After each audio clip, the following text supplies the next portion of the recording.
Hello అండి. Welcome back to Venus kitchen. సాధారణంగా మైసూర్ బోండా అనగానే మైదా పిండితో గానీ, గోధుమ పిండితో గానీ ప్రిపేర్ చేస్తూ ఉంటారు కదండీ!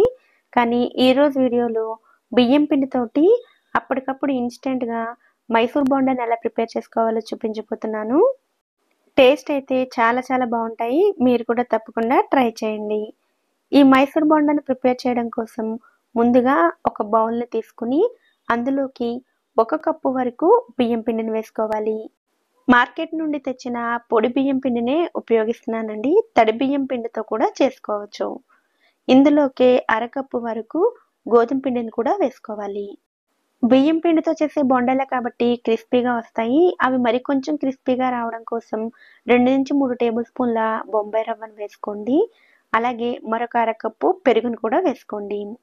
వీటితో పాటుగా రుచికి సరిపడా ఉప్పు, అర టీ స్పూన్ జీలకర్ర వేసుకొని ముందు వీటన్నిటిని బాగా కలుపుకోండి. తర్వాత కొద్ది కొద్దిగా నీళ్ళని వేసుకుంటూ కలుపుకోవాలి. నీళ్ళు అన్నీ ఒకేసారి వేయకుండా కొద్ది కొద్దిగా వేసుకుంటూ పిండిని కలుపుకోండి.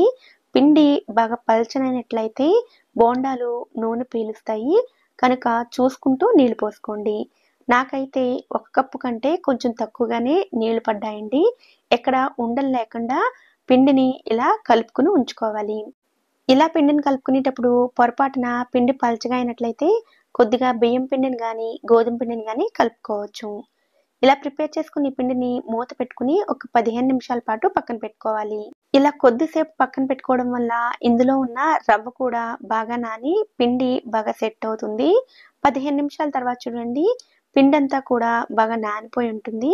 ఇప్పుడు మళ్ళీ పిండిని ఒకసారి బాగా కలుపుకొని ఇందులోకి పావు టీ స్పూన్ వరకు వంట సోడా, అలాగే సన్నగా తరిగిన ఒక చిన్న ఉల్లిపాయ ముక్కలు, కారానికి తగినట్లుగా 2 లేదా 3 పచ్చిమిరపకాయలు, సన్నగా తరిగిన ఒక రెమ్మ కరివేపాకు ముక్కలు, అలాగే సన్నగా తరిగిన కొత్తిమీరను కూడా వేసుకొని వీటన్నిటిని బాగా కలుపుకోవాలి.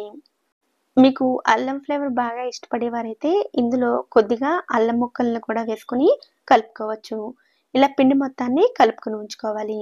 ఇప్పుడు స్టవ్ మీద డీప్ ఫ్రైకి సరిపడా నూనెను వేడి చేసుకోవాలి. నూనె మీడియంగా హీట్ అయిన తర్వాత కొద్ది కొద్దిగా పిండిని వేసుకొని ఇలా బోండాలను వేసుకోవాలి. ఆయిల్‌లో పిండిని వేసినప్పుడు కొంచెం గ్యాప్ ఇస్తూ వేసుకున్నట్లయితే ఒకదానికొకటి ఈ బోండాలు అతుక్కోకుండా ఉంటాయి. అలాగే మీరు ముందు పిండి వేయగానే కడాయి అడుక్కి పిండి వెళ్ళిపోతుంది.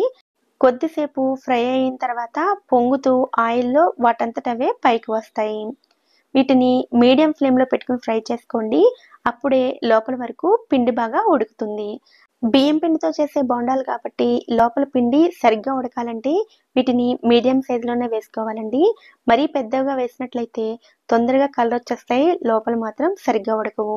ఇలా మీడియం సైజులోనే వీటిని ప్రిపేర్ చేసుకోండి.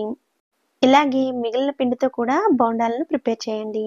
ఇలా ప్రిపేర్ చేసిన ఈ బోండాలను టమాటా కొత్తిమీర చట్నీతో గానీ, లేదా పల్లీ చట్నీతో గానీ తీసుకున్నట్లయితే చాలా చాలా టేస్టీగా ఉంటాయి.